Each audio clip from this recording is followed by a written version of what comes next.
Olá, família! Sejam todos bem-vindos ao estudo diário das Escrituras. Dessa semana nós vamos estudar Mosias, capítulo 29 e Alma, do capítulo 1 ao capítulo 4. Acredito que o último capítulo aqui de Mosias ficou justamente para essa designação do Venceslau, porque tem uma transição aqui entre o governo dos reis para passar para o governo dos juízes. Tá bom? Então a gente vai ver essa transição aqui essa semana. O capítulo de Mosias também, 29, ele é o maior capítulo que nós temos da designação dessa semana. Então vamos dividir ele em 2 dias.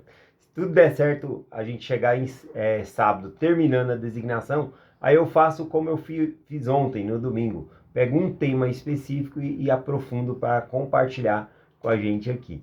Tá bom? Muita gente gostou do tema de ontem, então a gente pode fazer isso. Vamos ver se dá certinho aí o restante da semana para ensinar. Vamos lá, aqui então eu vou começar em Mosias, capítulo 29, a partir do versículo 1, diz assim: Ora, tendo Mosias feito isso, mandou averiguar por toda a terra, entre todo o povo, qual era a vontade concernente a quem deveria ser o rei. E aconteceu que esta foi a voz do povo: desejamos que teu filho Arão seja nosso rei e nosso governante. Ora, Arão havia subido para a terra de Nefe, de modo que ele não podia ser-lhe conferido o reino. Nem Arão desejava assumir o reino. Nem tampouco qualquer um dos outros filhos de Mosias estava disposto a assumir o reino. Bom, aqui então, por conta que os filhos de Mosias foram fazer missão entre os lamanitas, não tinha para quem passar o reino, né? Era sucessivo de pai para filho, né? O filho primogênito ali do rei assumiria o reino ali. Acredito eu também, pelo relato aqui do livro de Mórmon, que o filho primogênito, na verdade, era Amon. Né? A gente vê uma narrativa lá em Mosias 27:34, na hora que vai citar os filhos de Mosias, cita Amon primeiro. Geralmente, nas escrituras, o primeiro eles citam por ordem de primogenitura. Então, Amon já havia recusado esse chamado. Outra coisa que faz eu pensar que Amon ele era o primogênito, né, é que a gente vê também um relato mais na frente que ele era o principal entre os dessa missão. Ele que abençoa todos ali, ele que dirige o trabalho e ele vai para a terra de Midone para pregar o evangelho e assim por diante, tá bom? Então, acredito que Amon ele era já o primogênito, mas ele já havia declinado desse chamado, né, de ser o sucessor do pai dele ali de rei. Então, o povo agora escolhe Arão. E Arão também havia declinado. Aliás, a escritura diz que nenhum dos filhos de Mosias podia ser conferido o reino, porque nenhum deles quis, né, ser rei, tá bom? A gente pensa que ser rei é coisa boa, mas ali dava muito trabalho. Até o rei Mosias ele vai falar sobre os trabalhos, as queixas do povo, né? Quantas coisas poderia ser evitada e levava ali pro rei, né? Não é à toa que o rei Mosias, muitas das designações a respeito da igreja, ele designava a alma, né? Porque por causa que é muito trabalho ser um rei. E aqui não é questão que os filhos de Mosias eles não queriam ter trabalho, é que eles enxergaram, né? A gente vai ver aqui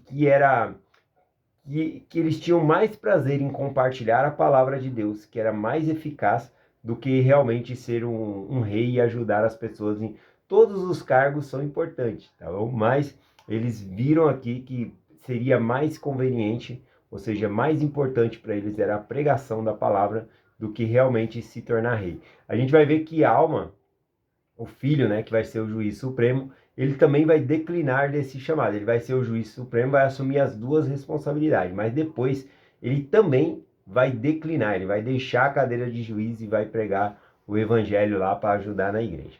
Então, aqui o caso dos filhos do rei Mosias era esse o caso também. Eles queriam pregar a palavra aqui, né?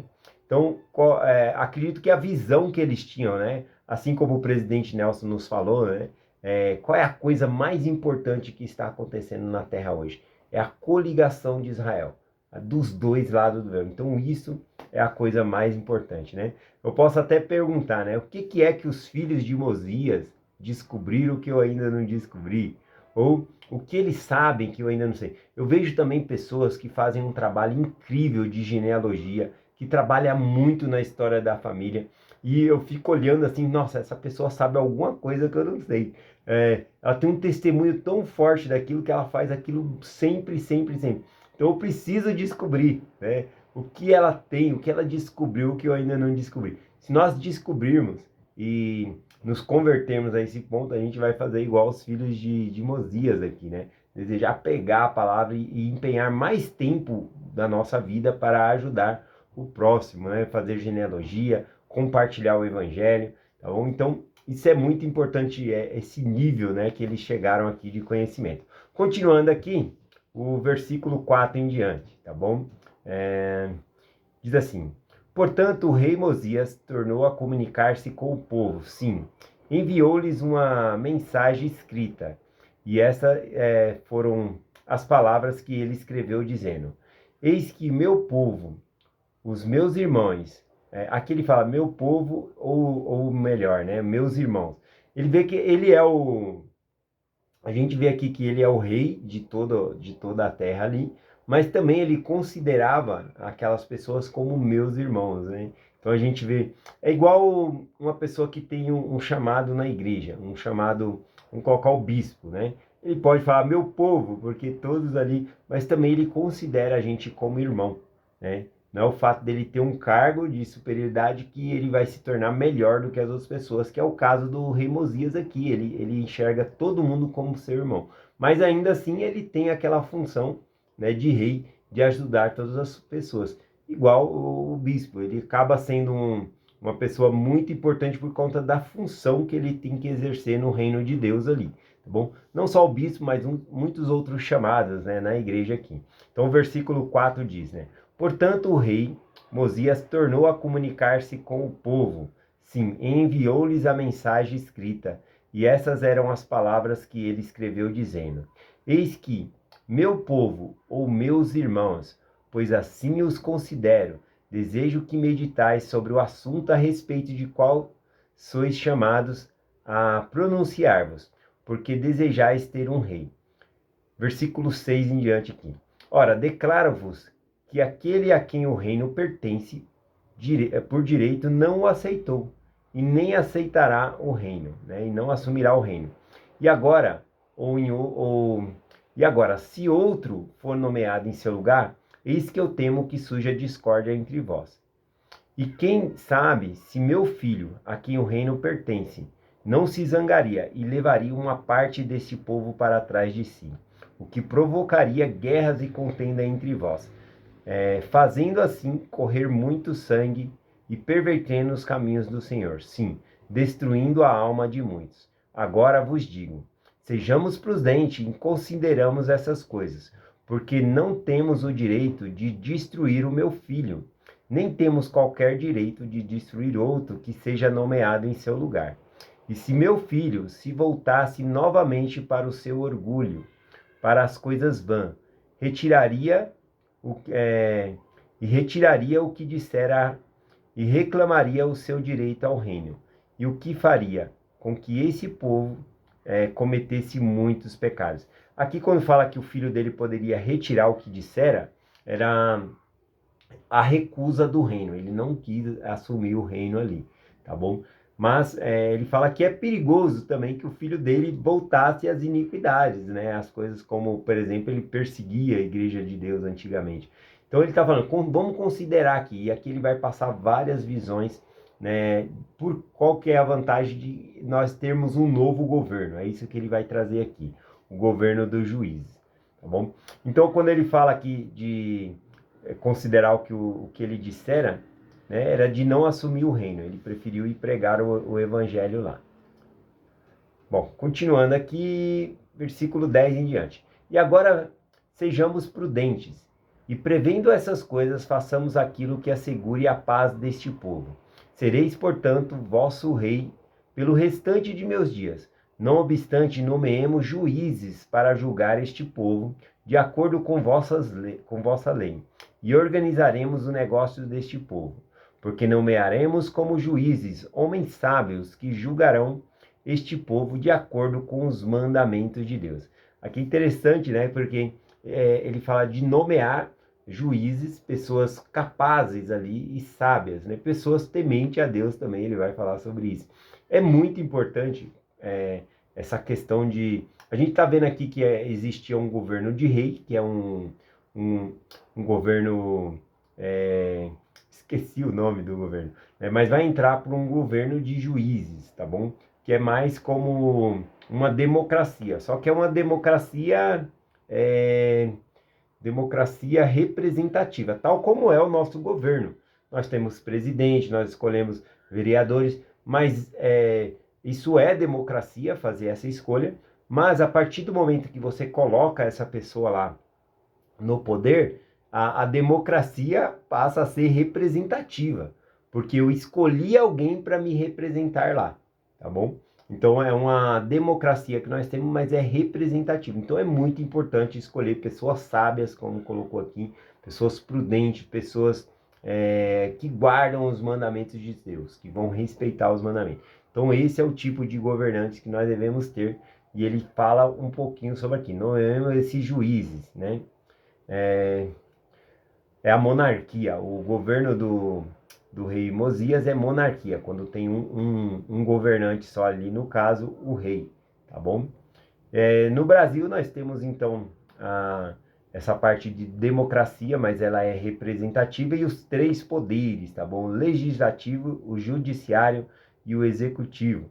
Cada um tem funções diferentes e, na teoria, nenhum deveria querer mandar no outro ou invadir a área do outro, que não é o que acontece. A gente vê muitas vezes um dos três poderes invadir e tomar decisões monocráticas, né? Tomando decisões do outro e assim por diante. Por um lado é bom, não no seguinte de invadir a área do outro, de que exista três poderes, porque se fosse um só, aí ia ser uma monarquia, ia ser o que aquela pessoa falou e pronto, acabou, né? E muitas vezes é importante os outros poderes porque eles vetam o voto. Por exemplo, teve algo que o presidente escolheu e aí eu não gostei muito, mas teve que passar pela Câmara. E aí a Câmara vetou esse voto, não permitiu que isso acontecesse. Então, eu achei bom porque não é um poder absoluto, né? E no governo dos juízes aqui vai ser parecido com isso. Vai ter o juiz supremo, mas tem os juízes menores também, que vai ajudar ali. Então, se o juiz, ele vai explicar que se o juiz supremo for iníquo, os menores vai tirar ele, né, do poder. E se um dos menores ali estiver em iniquidade, o juiz supremo, né, com os outros, tira ele do poder ali e escolhe outro no lugar. Eu achei interessante isso aqui também.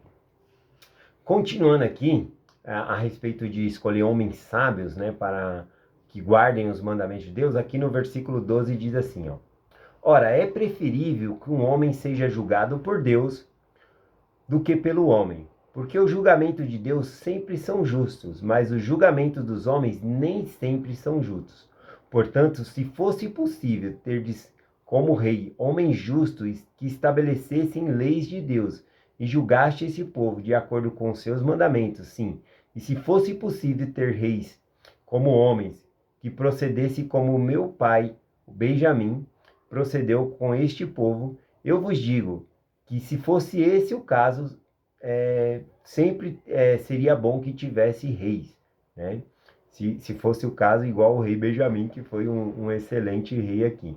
Então aqui mostra a importância de nós colocar homens capazes, né, para governar, e homens justos, e assim por diante. Às vezes acontece de entrar alguém justo, mas ela se corrompe durante o processo ali, no segundo mandato, né? E assim por diante, acaba se corrompendo, tá bom? Mas nós devemos fazer o máximo para escolher homens justos e capazes.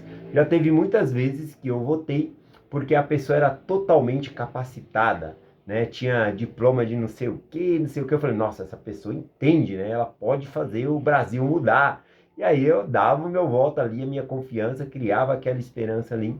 Mas a pessoa tinha a capacidade de fazer mais, mas ela encheu o bolso de dinheiro, né? Acabou furtando mais ainda, né? Usou sei lá, né? E às vezes também a gente pode pegar e escolher alguém que não seja tão capaz, eu falo mentalmente no sentido de não tenha diplomas ou coisas assim, né? Mas aí a pessoa também não tem a capacidade de liderar, ou às vezes faz até melhor do que aquele que tinha diplomas ou coisas assim. Então, às vezes fica um pouco difícil aí de se escolher, tá bom? Mas a gente deve sempre buscar a orientação do Senhor a respeito de buscar e escolher pessoas capazes, tá bom? Para nos representar. Versículo 14 em diante aqui continua.